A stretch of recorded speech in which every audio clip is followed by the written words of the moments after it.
पाकिस्तान की सरजमीं पर उसका दूसरा कदम था। वह दूसरी बार यहाँ आई थी।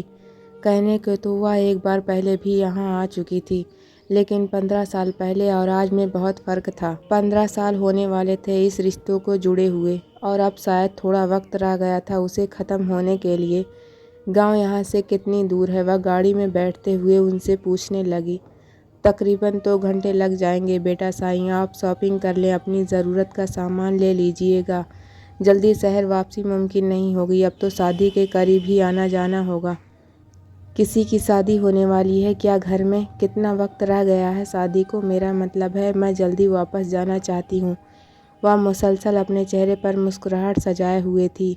हाँ बेटा साईं, घर में शादी है मेरी बेटी की, मतलब कि अभी बात हम बड़ों के बीच में है, इसीलिए घर में किसी किस्म का कोई हंगामा नहीं है शादी को लेकर। लेकिन हम 1-1.5 महीने में ही शादी कर देंगे, उन्होंने मुस्कुराते हुए कहा।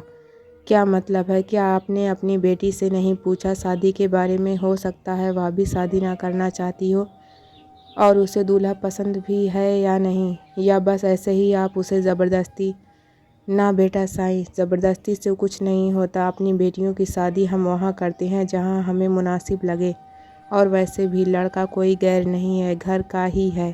पर हमें यकीन है जरनिस को कोई एतराज़ नहीं होगा। हमें अपनी बेटियों पर पूरा एतबार है, वह कोई एतराज़ नहीं करेंगी। और तुम जल्दी वापस नहीं जाने वाली, बल्कि अब तो तुम्हें वापस जाने नहीं देंगे, उन्होंने मुस्कुराते हुए बहुत मान से कहा तो वह मुस्कुरा दी।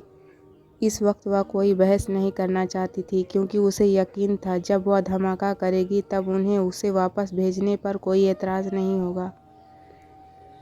जरनिस, जावेद, सानिया, यहाँ तक कि सना भी दरवाजे पर खड़ी उसे वेलकम करने के लिए उसका इंतज़ार कर रही थी। आप तो यहाँ नहीं आने वाली थी अदी साईं, बल्कि आपको तो कोई शौक़ नहीं था उसको देखने का, फिर आप यहाँ क्या कर रही हैं? हाँ मेरी जान, मुझे यहाँ आने में कोई दिलचस्पी नहीं थी, लेकिन मैंने सोचा मैं भी तो देखूँ। सुनने में आया है कि समरा बहुत खूबसूरत हुआ करती थी। मुझे देखना है उनकी बेटी किस खेत की मूली है, और यह भी कि मेरे लिए कितनी खतरनाक साबित हो सकती है। वह कुछ सोचते हुए बोली, अदी आप कितनी अजीब किस्म की बातें करती हैं। वह उम्र में मुझसे भी छोटी है, वह आपके लिए क्या खतरनाक साबित होगी? जरनी से मुस्कुराते हुए कहा। तुम मेरे खतरे को छोड़ो, अपने खतरे के बारे में सोचो। वह सामने देखो कौन आ रहा है। उसने एक नज़र गाड़ी से उतरते सनान की जानिब इशारा किया तो जरनिस फ़ौरन अपने सर पर दुपट्टा ठीक करने लगी, जो कि पहले ही बिल्कुल ठीक था। कहने के तो उनके रिश्ते की बात अभी सिर्फ घर वालों के बीच में ही थी, लेकिन सना को तो पूरे घर की खबर होती थी। उसने ही उसे बताया था कि घर में उसकी शादी की बातें चल रही हैं, और वह लोग सनान के बारे में उसकी शादी का इरादा रखते हैं। आज तक सनान इस घर में सिर्फ उसके ताया का ही बेटा था, लेकिन अब वक्त गुजरने के साथ साथ वह उसे बहुत अजीज होता जा रहा था। ना जाने सनान की ज़िंदगी में भी वह इतनी अहमियत रखती थी या नहीं, लेकिन उसे अपने माँ बाप के फैसले पर कोई एतराज़ नहीं था। ताया जान की गाड़ी रुकते देखकर सनान भी वहीं रुक गया। उसके चेहरे पर दिलकश मुस्कुराहट थी। इतने सालों के बाद अपनी कज़न को वेलकम करते उसे भी बहुत अच्छा लग रहा था। गाड़ी से निकलते हुए नूर को देखने के लिए वह सब लोग ही बेचैन थे, जबकि सना यह देख रही थी कि वह किस तरह की लड़की होगी।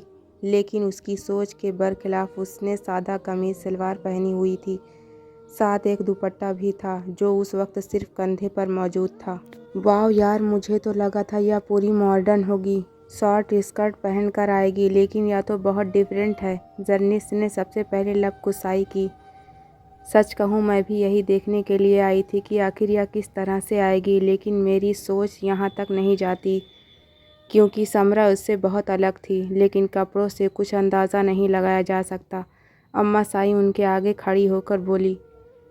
वह जो कब से अपनी सरगोशी करने में मसरूफ़ थी, अम्मा साई की आवाज़ सुनकर अलर्ट हो गई। यकीनन उन्होंने सना की सारी बातें सुनी होगी। इस सोच के आते ही सना परेशान हो गई। कोई बात नहीं, फिर भी वह उसके दिल का हाल जानती थी। उन्हें बहुत अच्छे से पता था कि सना के दिल में दारम साई के लिए क्या है, और उसे दारम साई के लिए पसंद करने वाली भी तो वही थी। अब इतनी आसानी से उन्हें अपने बेटे के लिए कोई और लड़की तो पसंद आनी नहीं थी, चाहे उसके साथ गहरा ताल्लुक़ ही क्यों ना हो। अरे नजमा, तुम वहाँ खड़ी क्या कर रही हो? बच्ची पहली बार आ रही है, आओ मिलो उससे। हमारे घर की बेटी वापस आई है। गाड़ी से निकलते ताया साईं ने ज़रा सख्त मगर मीठे लहजे में अपनी बीवी को मुखातिब किया तो वह जैसे उनके इशारे को समझते हुए तेजी से मुस्कुराती हुई हवेली के दरवाजे तक आई थी और उनके पीछे ही तीनों लड़कियां भी आगे बढ़ी, जबकि सना को उससे मिलने में कोई दिलचस्पी न थी। उसकी खूबसूरती बेमिसाल थी, लेकिन उसमें भी कोई शक नहीं था कि सना उससे ज़्यादा हसीन थी। वह अपने हुस्न से दारम साईं को इम्प्रेस नहीं कर सकती थी और सना को इसी बात की बेहद खुशी थी। वह नजमा ताई को सलाम करते हुए जरीन ताई से मिली और हमना से, जिनका तारुफ उन्होंने खुद ही अपने नाम से करवाया था, लेकिन जाविस ने चाची साईं कहने पर वह मुस्कुराई थी। सनान ने बहुत सिफक से उसके सर पर हाथ रखा था, जबकि सबसे मुलाकात के बाद वह बच्चियां आपस में ही मसरूफ़ हो गई, इसीलिए सब लोग हवेली के अंदर चले गए। हाय, मेरा नाम जाविस है, यह सानिया है और यह जरनिस अदी और सना अदी। आप वहाँ क्या कर रही हैं? सना अदी यहाँ आए हमारे पास। जाविस, जो बड़े मज़े से तारुफ करवा रही थी, सना को ना पाकर उसे देखने लगी। मिल लिया मैंने और देख भी लिया। वह एक नज़र में सर से पैर तक उसे देखती मुस्कुराते हुए अंदर चली गई। न जाने क्यों उसका यह अंदाज नूर को बेहद बुरा लगा था। बेटा साइया, आपका और सानिया का कमरा है, उसे कमरे में लाते हुए हमना चाची ने खुशी से बताया। उन्होंने सानिया को बहुत प्यार से समझाया था कि नूर उसकी बहन है। उन्हें बेहद खुशी थी कि सानिया ने न सिर्फ उनकी बात को समझा था, बल्कि उसे अपनी बहन भी कबूल कर लिया था। वह बेचैनी से उसके आने का इंतज़ार कर रही थी। आज तो सुबह से ही वह बहुत खुश थी। आज जब वह पेपर देकर वापस आई तभी से उसका इंतज़ार शुरू हो गया था और अपनी बेटी की बेचैनी देखकर वह मुतमईन हो चुकी थी। उन्हें अपनी परवरिश पर फ़ख्र था। उन्हें यकीन था अब चाहे कुछ भी क्यों न हो जाए, सानिया के दिमाग में सौतेलापन कभी भी नहीं आएगा। क्या मतलब? मेरा अकेला नहीं है? मेरा मतलब है अलग कमरा नहीं मिल सकता क्या? मुझे वह थोड़ी परेशान हुई। क्यों नहीं बेटा, अलग कमरा मिल जाएगा। वह क्या है ना, जाविस और जरनिस दोनों इकट्ठे सोती हैं, इसलिए मुझे लगा कि तुम्हारा और सानिया का कमरा इकट्ठा तैयार करवा देती हूँ। लेकिन अगर तुम्हें अलग कमरा चाहिए तो भी कोई मसला नहीं है मेरी जान, मैं तुम्हारे लिए अलग कमरे का इंतज़ाम करवा देती हूँ। तुम परेशान ना हो, बस आज रात गुजार लो। सुबह होते ही मैं तुम्हारा कमरा तैयार करवा कर तुम्हारा सामान वहाँ शिफ्ट करवा दूँगी। हमना बेगम ने उसे बहुत प्यार से समझाया था, जिस पर वह सिर्फ हाँ में सर हिला गई। वह यहाँ किसी के साथ कमरा शेयर नहीं करना चाहती थी, क्योंकि वह किसी के साथ भी ज़्यादा अटैच नहीं होना चाहती थी। वह यहाँ एक मकसद के लिए आई थी। उसे यकीन था कि अगर वह किसी के साथ रहेगी तो यकीनन वह उसे बहुत अच्छे तरीके से समझ जाएगा। वह दिखावे का मुखौटा ज़्यादा ज़ेर नहीं इस्तेमाल कर सकती थी। यह हकीकत थी कि उसे किसी से मोहब्बत नहीं थी। सानिया को देखकर भी उसके दिल में किसी किस्म के कोई जज्बात पैदा नहीं हुए थे। वह अपने अंदर से तमाम जज्बात उस दिन ख़त्म कर चुकी थी जब वह अपने हालात समझने लगी। उसने बहुत जल्द दुनिया को समझ लिया था, और जो शख्स दुनिया को समझ लेता है वह आसानी से किसी से मोहब्बत नहीं कर पाता। ठीक है आंटी, आज की रात मैं सानिया के साथ कमरा शेयर कर लेती हूँ, लेकिन आप प्लीज़ मेरे लिए अलग कमरे का इंतज़ाम करवा दें। वह क्या है ना, एक कमरा शेयर करना मेरे लिए थोड़ा मुश्किल है, उसने मुस्कुराकर कहा तो सानिया के चेहरे की मुस्कुराहट कहीं खो गई। वह तो उसके साथ वक्त गुजारने के लिए कितनी खुश थी। वह इस बात को लेकर बहुत ज़्यादा एक्साइटेड थी कि उसकी बहन उसके साथ उसके कमरे में सोएगी। जरनिस और जाविस अदी को हमेशा एक दूसरे के साथ देखकर उसकी बहुत ख्वाहिश थी कि उसकी भी कोई बहन होती, और आज बहन मिली भी। उसे उसके साथ कमरा शेयर करने में मसला था, और रही बात सना की तो उसके साथ तो किसी की भी नहीं बनती थी। बाबा साईं आ गए हैं। आदि साईं, आपको पता है वह एक हफ्ते से हॉस्पिटल में एडमिट थे, लेकिन उन्हें जैसे ही पता चला कि आप हवेली आ चुकी हैं वह हॉस्पिटल छोड़कर आ गए। जल्दी चले बाहर, बाबा साईं आपसे मिलने के लिए बहुत बेचैन हैं। वह अपने मोबाइल में मसरूफ़ कमरे में ही बैठी थी जब सानिया भागती हुई उसके पास आई। उसका दिल अजीब सा होने लगा इस खबर से। वह कैसे मिलेगी उनसे, उन्हें क्या कहकर पुकारेगी, किस तरह से बात करेगी उनसे, वह उनसे बात कर पाएगी भी या नहीं। और उसके सवाल जिनका वह हिसाब चाहती थी, ना जाने क्यों उसके हाथ पैर ठंडे होने लगे थे। उसे बहुत अजीब लग रहा था, लेकिन मिलना तो था ही उससे। वह अपना दुपट्टा ठीक करती बाहर निकलने के बारे में सोच रही थी। अरे अदी, आप वहाँ क्या कर रही हैं? जल्दी चले, बाबा साईं आपसे मिलने के लिए इतने ज़्यादा बेचैन हैं कि वह खुद कमरे में आ जाएंगे। वह उसका हाथ थामते हुए उसे अपने साथ खींचने लगी तो एक ठंडी सांस खारिज करके वह आहिस्ता आहिस्ता उसके साथ बाहर आने लगी। वह आहिस्ता आहिस्ता सीढ़ियाँ उतरती हाल की जानिब आ चुकी थी। कहाँ है मेरी बेटी जाविस? बेटा, बुला कर लाओ उसे। कहाँ रह गई है सानिया? कब से गई है, अब तक वापस नहीं आई। उनकी आवाज़ बाहर तक आ रही थी। उनकी आवाज़ की बेचैनी महसूस करके उसके कदम रुक गए। कितने साल इंतज़ार किया था उसने इसका, और आज वह इंतज़ार कर रहे थे।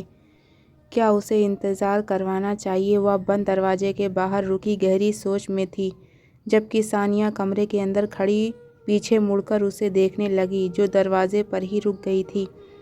क्या हो गया है अदी साई, आप वहाँ क्यों रुक गई हैं? अंदर आए ना, बाबा साईं आपका इंतज़ार कर रहे हैं। आ गई मेरी बेटी। सानिया की आवाज़ सुनते ही वह उठकर खड़े होने लगे। जब साहिर ने उन्हें बैठने के लिए कहा, चाचू साईं बैठ जाएं आराम से, वह यहीं आ रही है, वह उन्हें समझाते हुए बोला। उनके हाथ पर ड्रिप लगी थी। साहिर साईं मेरी बेटी, वह खुशी से अपने अल्फाज तक बयान नहीं कर पा रहे थे। चाचू साईं, वह यहीं आ रही है, सानिया बुलाओ उसे अंदर। साहिर ने सानिया को ज़रा सख्त लहजे में कहा, क्योंकि चाचू साईं हद से ज़्यादा बेचैन हो रहे थे। वह नहीं चाहता था कि चाचू साईं अपनी तबीयत खराब कर लें, जबकि उनकी आवाज़ में बेचैनी महसूस करते हुए नूर के लबों पर एक ज़ख्मी मुस्कुराहट ठहरी थी। तो इतना बेचैन था उसका बाप उससे मिलने के लिए? आ जाए ना आदि, बाबा आपका इंतज़ार कर रहे हैं, सानिया ने बहुत आजिज़ी से कहा, जिस पर वह हाँ में सर हिलाती आहिस्ता से कमरे के अंदर कदम रख चुकी थी। चाचू साईं एक बार फिर से उठकर खड़े हो गए तो साहिर इस बार कुछ भी नहीं बोल पाया। अंदर कदम रखकर उसने एक नज़र हाल में मौजूद सब लोगों पर डाली और फिर उन पर। बाबा साईं बाजू खोले उसका इंतज़ार कर रहे थे। मेरी बच्ची, मेरी नूर, मेरे दिल का टुकड़ा। वह बाजू खोले उसे अपने पास बुला रहे थे। उसे उनसे मिलने की कोई जल्दी ना थी, बल्कि उनका यह अंदाज़ तो उसे सुकून दे रहा था। उसे अच्छा लग रहा था उसका इंतज़ार करना, उनकी आंखों की अनामी या इंतज़ार करती बाहें। वह आहिस्ता आहिस्ता कदम उठाती उनके करीब आ रुकी।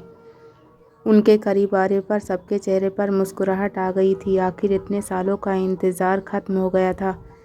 कैसे हैं आप? उसने मुस्कुराकर पूछा। ताया साई कह रहे थे कि आपने अपनी तबीयत खराब कर ली है और आप अपनी आखिरी वक्त में मुझसे मिलना चाहते हैं। कितनी अजीब बात है ना, आपको मेरी याद सिर्फ अपने आखिरी वक्त में आ रही है। उनके खुले बाजों में समाने की बजाय उनके सामने खड़ी शायद हिसाब किताब कर रही थी। गुड़िया, यह वक्त सही नहीं है इन बातों के लिए, पहले मिल तो लो। चाचू साई ने सिर्फ तुमसे मिलने के लिए या अपना इलाज तक मुकम्मल नहीं करवा रहे हैं, साहिर ने समझाते हुए कहा। माफ़ कीजिएगा अदा साईं, लेकिन बाप बेटी का मामला है ना, किसी दूसरे की इंटरफेरेंस मुझे पसंद नहीं है। लेकिन गुड़िया, इस वक्त साहिर ने कुछ कहना चाहा, जब चाचू साईं ने अपने हाथ से उसे खामोश रहने के लिए कहा और फिर मुस्कुरा दिए। कहो मेरी जान, अपने सारे शिकवे शिकायत बोल दो, अपने दिल में कोई सवाल मत रखना। जो भी शिकायतें हैं, जो भी शिकवे हैं, सब के सब आज ही एक बार में ही करके अपने बाप के सीने से लगकर इस तड़प को ख़त्म कर दो। बहुत तड़पा है तुम्हारा बाप तुम्हें अपने सीने से लगाने के लिए। एक बार उसे बाबा साईं कहकर पुकारो मेरी जान। वह उसका चेहरा अपने हाथों में थामते हुए उसकी पेशानी पर अपने लब रख चुके थे। उनके साये पर नूर ने अपनी आंखें बंद की, लेकिन पीछे हटते ही वह एक बार फिर से हिसाब किताब पर उतर आई थी। हाँ तो कहा थी मैं सरमद सा। मेरा सबसे पहला सवाल, आप मुझे पाल नहीं सकते तो पैदा क्यों किया? दूसरा सवाल, अगर पैदा कर ही लिया था तो अपने पास क्यों नहीं रखा? तीसरा सवाल, मुझे छोड़कर क्यों गए? चौथा और आखिरी सवाल, यह जो मोहब्बत आज जागी है इतने सालों से कहाँ सोई थी? दे जवाब सरमद साहब, आप मेरे सवालों के जवाब दें, तभी मैं आपको बाबा साईं कहकर पुकारूंगी। इन सब सवालों के जवाब तो तुम्हारी माँ ने भी दिए होंगे, लेकिन मैं जानता हूँ तुम्हें जवाब अब मुझसे चाहिए। तुम्हें इस दुनिया में लाने की सबसे बड़ी वजह तुम्हारी बागी माँ को राह रास्त पर लाना था, लेकिन मैं नाकाम रहा। तुम्हारी पैदाइश के बाद भी उसने अपनी हरकतें ना छोड़ी। वह मुझसे छिप कर नहीं, बल्कि मेरे सामने अपने वह कहते कहते रुक गए। मैं मजबूर होकर उसे पाकिस्तान ले आया, लेकिन यहाँ भी वह नहीं रहना चाहती थी। उसने मुझे वापस जाने पर मजबूर कर दिया। मैं उसे वापस ले आया। हमारी लड़ाइयाँ हर दिन बढ़ती चली गई। मैंने मजबूर होकर उससे जुड़ा अपना रिश्ता ख़त्म कर लिया। इंग्लिश गवर्नमेंट तुम्हें मेरे हवाले करने को तैयार नहीं थी। उसने यह साबित कर दिया कि मैं उसे मारता पीटता था, और शायद मैं तुम्हें मारूंगा। जब मेरे खिलाफ केस चला तब उसने अपने जिस्म पर झूठे मार पीट के निशान बनाते हुए तुम्हारा हाथ जला दिया, और फिर कोर्ट में यह साबित कर दिया कि यह हाथ मैंने जलाया है। वह नरमी से उसका हाथ थामते हुए उसके जख्म पर अपने लब रख चुके थे। वह तो इतने सालों से यही समझती थी कि यह जख्म उसे उसके बाप ने दिया है, जिसका निशान अब ताहयात उसके साथ रहेगा। लेकिन उसकी आंखों की यह तकलीफ़, फिर उनका लब व लहजा उसे कमज़ोर कर रहा था। इसीलिए अपने लहजे को मजबूत करते हुए उनसे सवाल करने लगी। तलाक के बाद मुझे तुमसे मिलने की इजाज़त हफ्ते में सिर्फ़ एक बार दी गई, लेकिन उसने एक बार फिर से मुझ पर यह कहकर केस करवा दिया कि मैं तुम्हें लेकर पाकिस्तान भाग जाऊंगा, जिसके बाद गवर्नमेंट ने मुझे तुमसे मिलने का हक भी छीन लिया। अब मैं वहां रहकर क्या करता मेरी जान, जब तुमसे मिलने की इजाज़त ही नहीं थी मुझे। मैं खामोशी से पलट आया। तुमसे मिलने की इजाज़त मुझे अब तक नहीं थी, जब तुम बालिग होकर खुद मुझसे मिलना चाहो। मैं इतने सालों से तुम्हारा इंतज़ार कर रहा था, और आज तुम मेरे सामने हो, और मुझे तुम्हारी याद आज नहीं 15 सालों में एक एक पल आई है। तुम्हें अपने सीने से लगाने के लिए मैं इतना बेकरार था कि मैं नहीं जानती कि आप सच बोल रहे हैं या फिर दिखावा कर रहे हैं, लेकिन मुझे आपकी किसी बात में कोई सच्चाई नज़र नहीं आती। इतनी बड़ी हवेली का मालिक, वहाँ पर भी आपका बिजनेस है। कैसे मान लूँ यह बात कि आपको मुझसे मिलने तक नहीं दिया गया? शायद आप खुद ही मुझसे नहीं मिलना चाहते थे, वरना आप जैसे पावरफुल इंसान इंग्लिश गवर्नमेंट के आगे बेबस हो जाएं, यह बात मानने वाली नहीं है। अजीब बात है ना, मेरा बाप जो मुझसे इतना प्यार करता है, मेरे लिए इतने सालों से मेरा इंतज़ार कर रहा था, उसने दोबारा मेरी कस्टडी के लिए अपील ही नहीं की। मैंने 6 बार अपील की थी नूर बेटा, वह तड़प कर बोले। 15 बार क्यों नहीं की? हर बार कोशिश क्यों नहीं की आपने? बेटी हूँ मैं आपकी, आपने बार बार कोशिश क्यों नहीं की? मेरे लिए 15 साल इंतज़ार कर सकते थे तो मेरे लिए 15 बार अपील क्यों नहीं की? क्योंकि आपको मुझसे मोहब्बत ही नहीं। अगर आपको मुझसे मोहब्बत होती तो कभी मुझे छोड़कर नहीं आते। आपको पता है किस तरह मैंने वहाँ वक्त गुजारा है। उस माँ ने कभी हाल भी नहीं पूछा। मैं बीमार होती तो वह अपने बॉयफ्रेंड के साथ पार्टी अटेंड करने चली जाती थी।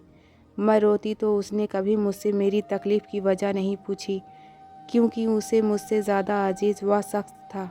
लेकिन वक़ौल आपके कि आपके लिए सबसे ज़्यादा अजीज़ मैं हूँ ना, तो फिर क्यों छोड़ के आए मुझे? क्या लगा था आपको मैं रोऊंगी आपके लिए? आप कहेंगे मुझे बाबा कहो तो मैं कहूँगी मेरे सीने से लगो तो दौड़ कर लगूंगी। नहीं शर्मा साहब, बिल्कुल भी नहीं। जब तक आप मेरे 15 सालों का हिसाब नहीं देते तब तक मैं आपको बाबा साईं नहीं कहूँगी। उस औरत से मुझे कोई लेना देना नहीं है। मैंने कभी उससे कोई शिकायत नहीं की, क्योंकि उस औरत ने मेरी माँ बनने की कोशिश ही नहीं की, और ना ही वह मेरी माँ है। लेकिन आप मेरे बाप हैं। जब तक आप मुझे मेरे 15 सालों की अज़ियतों का जवाब नहीं दे देते, हिसाब नहीं देते थे, तब तक आप मेरे बाबा नहीं। यह क्या बचपना है नूर? यह क्या बातें कर रही हो तुम? इतने सालों के बाद तुम्हें बाप मिला है, उसको इस तरह? वह बीमार है बेटा साईं, उसके साथ ऐसा ना करो। असगर साहब ने उसे समझाने की कोशिश की। मैं पहले ही कह चुकी हूँ ताया साईं, यह मेरा और मेरे बाप के बीच का मामला है। उसे हम तक महदूद रहने दें। उसके लहजे में बदतमीज़ी शामिल थी। वह एक नज़र हाल में सब लोगों की जानिब देखती वहाँ से पीछे मुड़ गई। नूर, नूर बेटा, बात जाने दे उसे अदा साईं। वह बेटी है, हक पर है। मैं 15 साल से उसके लिए तड़पता रहा, लेकिन उसे हासिल करने की कोशिश दोबारा नहीं की। ठीक कहती है वह, अगर मैं 15 साल उसके लिए तड़प सकता था तो 15 बार उसके लिए कोशिश भी कर सकता था। अगर मैं 15 साल उसके बालिग होकर उसके मुलाकात का इंतज़ार कर सकता था तो कोशिश करके अपनी मुलाकात बहाल भी करवा सकता था। वह सच कहती है अदा साईं, इतना बेबस नहीं था कि अपनी बेटी को यूँ छोड़ कर जाता। वह हक पर है, उसे कुछ ना कहें। साहिर साईं मुझे कमरे में ले चलो। वह साहिर को सहारा देने का इशारा करके उसकी जानिब बढ़े जब अचानक उनका सर बुरी तरह से चकरा गया। अगर साहिर उनके पास न खड़ा होता तो यकीनन वह भी गिर जाते। नीचे आकर खाना खा लीजिए अदी। सानिया दरवाजे पर दस्तक देते हुए बोली। मुझे अभी भूख नहीं है, जब भूख लगेगी तब खा लूँगी। तुम जाओ खा लो। वह बहुत नॉर्मल अंदाज में बोली। थोड़ी देर पहले वाले माहौल का असर बिल्कुल भी नहीं था, जबकि सानिया की आंखें अपने बाप की तकलीफ पर रो रो कर सुर्ख हो चुकी थी। दिल तो चाहा उस पर 2 लानत भेजकर नीचे चली जाए। इतने दिनों की मोहब्बत कहीं दूर जा सोई थी। उसे अपने बाप से ज़्यादा अजीज़ और कुछ भी नहीं था। जैसे आपकी मर्जी, वह उससे कहती दरवाज़ा बंद करती वहाँ से निकल गई थी। उसके इतनी ज़ोर से दरवाज़ा बंद करने पर एक लम्हे के लिए वह भी डर गई थी। नक चढ़ी कहीं की, वह बड़बड़ाई। रात तकरीबन 3 बजे का वक्त था।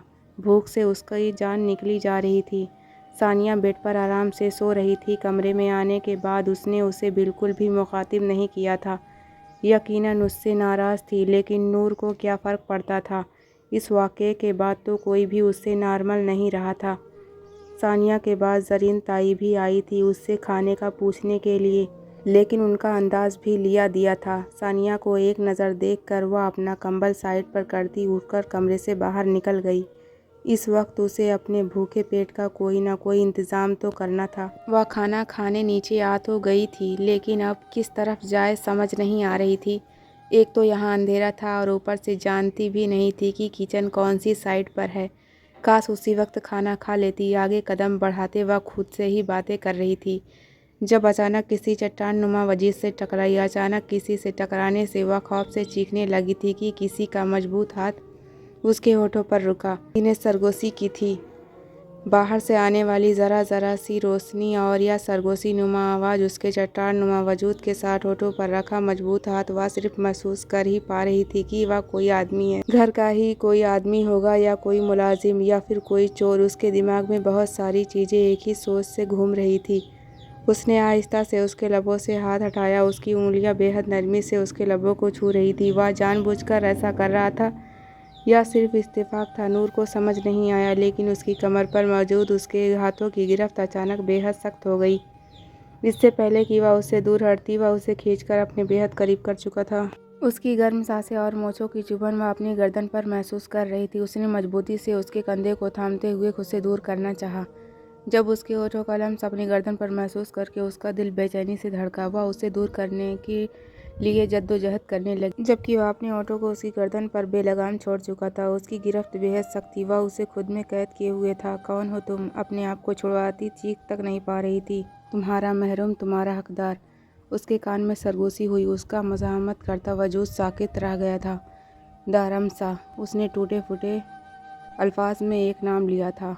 उसके लब मुस्कुरा उठे थे, जबकि उसकी बाजों में मौजूद नाजुक सरापा बुरी तरह से काँप रहा था। कोई शक? उसके लहजे में मुस्कुराहट वाज़िया थी, जिसे वह देख तो नहीं पा रही थी, लेकिन महसूस बआसानी कर गई।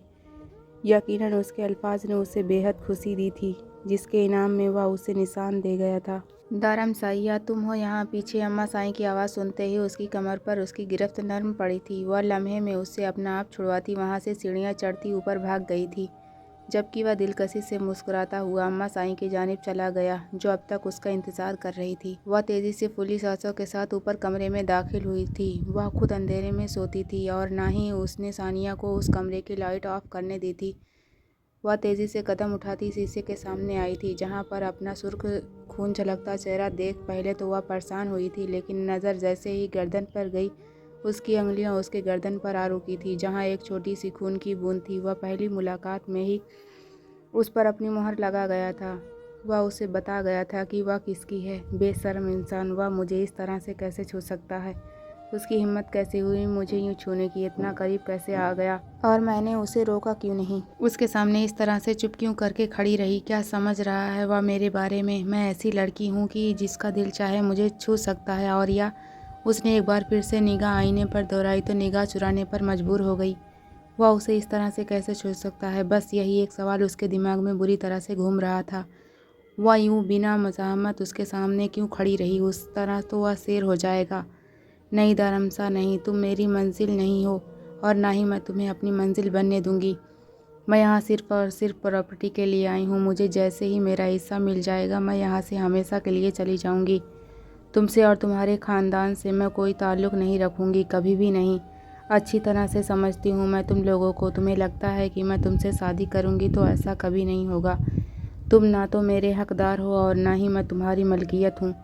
और यह बात मैं तुम पर कल ही वाज़िया कर दूँगी। मैं तुम्हें बता दूँगी मैं तुम्हारे लिए कुछ भी नहीं हूँ और ना ही तुम मेरे लिए कुछ हो। तुम मुझे शायद इस हवेली की गंवार औरतों में समझ रहे हो जो तुम जैसे मर्दों की हुकूमत पर सर झुकाकर सारी ज़िंदगी गुलामी करती हैं, लेकिन मैं नहीं हूँ उन औरतों में से। मैं समरा की बेटी हूँ, वही समरा जिसको तुम लोगों ने बागी कहकर ठुकरा दिया था। उसी समरा की बेटी हूँ मैं जिसका ज़बरदस्ती निकाह सरमद शाह के साथ करवाकर मेरी ज़िंदगी अजाब बनाई गई। समरा तब तो अपने हक़ के लिए लड़ नहीं सकती थी क्योंकि तब तुम मर्दों की हुकूमत ने उसे बेबस कर दिया था, लेकिन मैं तुम लोगों के सामने सर झुकाने वालों में से नहीं हूँ। बड़ों का कोई भी फैसला मेरे आरे नहीं आएगा। मैं तुम्हारी मलकियत में शामिल नहीं हूँ। वह आईने में खड़ी मुसलसल खुद को देख रही, लेकिन नज़र भटक भटक कर गर्दन पर मौजूद उस निशान पर चली जाती। उसने अपने आगे पीछे देखा तो बेड पर उसका दुपट्टा पड़ा था। उसने फ़ौरन लपक कर दुपट्टा उठाया और अपनी गर्दन पर फैलाने लगी। निशान गहरा था, उसे यकीन था यह सुबह तक नहीं जाएगा। धर्मसा पहली मुलाकात में ही उस पर अपनी मलकियत जता गया था, लेकिन वह नहीं थी उसकी मलकियत। यह साबित करना अब उसका काम था। गुड मॉर्निंग मेरी जान, आपने उठने में बहुत वक्त लगा दिया। नाश्ते पर सब आपका इंतज़ार कर रहे हैं। अपने बालों में उंगलियों की हरकत को महसूस करते हुए उसकी आंख खुली तो सामने हमना बेगम बैठी उसके बालों में उंगलियां चला रही थी। वह मुझे रात में नींद बहुत देर से आई थी। अनजान जगह है शायद, इसीलिए आई एम सॉरी आप लोगों को इंतज़ार करना पड़ा। वह उठकर बैठते हुए बोली, ना जाने क्यों यह औरत उसे इतना ज़्यादा अपनायत का एहसास दिलाती थी, जबकि वह जानती थी कि वह उसकी सौतेली माँ है और सौतेली माँओं के बारे में तो उसने बहुत कुछ सुन रखा था। वह उसकी मीठी मीठी बातों में आने वाली तो हरगिज़ नहीं थी। कोई बात नहीं बेटा, साईं हो जाता है ऐसा। आप जल्दी से फ्रेश हो जाए, सब नीचे आपका इंतज़ार कर रहे हैं। अभी तक किसी ने खाना नहीं खाया। कल आप आई तो काफ़ी थकी हुई थी। घर के सब लोगों से आपकी मुलाकात नहीं हुई, इसीलिए सब आपसे मिलने के लिए बेचैन हैं। माशाअल्लाह से आज आपके बाबा साईं की तबीयत भी काफ़ी बेहतर है। वह भी आज काफ़ी ज़्यादा फ्रेश महसूस कर रहे हैं। शायद उन्हें आपके आने की खुशी ही बिल्कुल ठीक कर देगी। वह प्यार से उसके सर पर हाथ फेरते हुए उसके कपड़े उसे देने लगी। थैंक यू आंटी, लेकिन प्लीज़ आइंदा ख्याल रखिएगा मेरी चीज़ों को कोई हाथ लगाए मुझे पसंद नहीं, तो प्लीज़ आइंदा मेरे बैग को हाथ मत लगाइएगा। और मेरे कमरे का इंतज़ाम कर दिया आपने? अपनी बात मुकम्मल करती उनसे सवाल करने लगी। पहले तो वह शर्मिंदा हुई, लेकिन फिर मुस्कुराकर हाँ में सर हिला दिया। हाँ बेटा, साईं आपके कमरे का इंतज़ाम तो करवा दिया है। और वह क्या है ना, मैं सानिया के सारे काम अपने हाथ से करती हूँ, तो सोचा आपकी भी कर दूँ। बस इसीलिए आपके कपड़े निकाले थे। आपको बुरा लगा तो आइंदा ख्याल रखूँगी, उन्होंने मुस्कुराते हुए कहा। हाँ ठीक है, लेकिन आइंदा थोड़ा इख्तियार कीजिएगा। मुझ में और सानिया में बहुत फ़र्क है। सानिया आपकी बेटी है, तुम भी मेरी बेटी हो नूर। तुम भी मुझे सानिया की तरह अजीज़ हो। उसकी बेगानगी पर वह उसे समझाते हुए टोक गई। नहीं, मैं आपकी बेटी नहीं हूँ, मैं आपकी सौतन की बेटी हूँ। मेरा आपसे कोई ताल्लुक़ नहीं है सिवाय सौतेलेपन के। और प्लीज़ मेरे सामने या अच्छा बनने का ड्रामा ना करें। मुझे सच में आपके इस सारे दिखावे में कोई दिलचस्पी नहीं है। Excuse me. वह उनके हाथ से अपने कपड़े लेती हुई वॉशरूम में बंद हो गई, जबकि हमना कितनी देर वहीं खड़ी वॉशरूम के दरवाजे को देखती रही। उन्होंने सानिया को तो समझा दिया कि सौतेलापन कुछ नहीं होता, लेकिन कोई यह कैसे भूल गई कि नूर को यह बात समझाने वाला वहाँ कोई नहीं है। वह फ्रेश होकर बाहर निकली तो उन्हें बेड पर बैठा देखा, लेकिन नज़रअंदाज करते हुए शीशे के सामने जा रुकी। बेटा साईं, आपकी गर्दन पर क्या हुआ है? वह जो कब से उसे आईने में तैयार होता देख रही थी, उसकी गर्दन देखकर परेशानी से उसके पास आ रुकी। कुछ नहीं, शायद कोई चीज़ लगी होगी। खैर कोई फ़र्क नहीं पड़ता मुझे। वह दुपट्टे से अपनी गर्दन छिपाते हुए कमरे से बाहर निकल गई। अस्सलाम वालेकुम। वह उन सबको देखते हुए अपनी कुर्सी तलाशने लगी। जब सरमद शाह ने बेहद प्यार से उसके सलाम का जवाब देते हुए उसे अपने पास बुलाया। टेबल पर उनके दाएं और बाएं दोनों कुर्सियां खाली थी। यकीनन एक उसकी थी और दूसरी हमना की, जबकि सानिया उसके सामने पार वाली सीट पर थी। बिना किसी को कोई खास रिस्पॉन्स देते हुए उस कुर्सी पर आकर बैठी जहां सरमद ने इशारा किया था। बेटा साईं, आप क्या खाएंगी? हमारे घर में नाश्ते में हर कोई अपनी पसंद का खाना बनवाता है, क्योंकि अक्सर रात और दोपहर का खाना या लोग बाहर खाते हैं या फिर या सारे लेट आकर खाते हैं। सुबह का वक्त ही होता है जब हम सब घर में साथ होते हैं। हमारे घर का एक उसूल है, नाश्ता सब मिलकर करते हैं, इसीलिए तो हम सब कब से आपके आने का इंतज़ार कर रहे थे। ज़रीन ताई ने बेहद प्यार से कहा। ओह, आप सबको मेरी वजह से बहुत इंतज़ार करना पड़ा, इसके लिए मैं सच में बहुत शर्मिंदा हूँ। लेकिन आप लोग खाना खा लिया करें, क्योंकि मैं तो वैसे भी यहाँ से चली जाऊँगी, तो मेरी वजह से आप लोगों को अपनी रूटीन ख़राब करने की ज़रूरत नहीं है। वह बहुत लिए दिए अंदाज में कहती सामने चंगेज़ में पड़ा पराठा उठाकर अपनी प्लेट में रख चुकी थी। माशाअल्लाह मेरी जान, आज भी आपको आलू का पराठा पसंद है। जब आप यहाँ आई थी ना, तब भी फरमाइश करके मुझसे आलू का पराठा बनवाती थी, और फिर दारम साईं के साथ तो आपकी ज़िद थी, जो दारम साईं खाएंगे मैं वही खाऊंगी। ज़रीन ताई मुस्कुराते हुए बोली तो उसके हाथ रुक गए। आपको याद भी नहीं होगा बेटा साईं, आप सिर्फ चंद दिन ही यहाँ रुकी थी, लेकिन दारम साईं के साथ आपकी दोस्ती ऐसी हो गई थी कि जब तक आप आधा पराठा ना खा लेती, दारम साईं पराठे को छूते भी नहीं थे। ज़रीन ताई अपने ही ध्यान में बोले जा रही थी, जबकि उनकी बात पर सब लोग मुस्कुरा रहे थे। आपको पता है बेटा साईं, 15 साल बाद आज दारम साईं ने फरमाइश की थी आलू के पराठे की। यकीनन आपके लिए ही होगी। ऐसा कुछ नहीं है, मुझे यह पसंद नहीं है, बस अच्छा लगा उठा लिया, वरना तो मैंने कभी उसे टेस्ट भी नहीं किया, और ना ही मुझे उसका टेस्ट पता है। आगे का आपको अगले पार्ट में मिल जाएगा।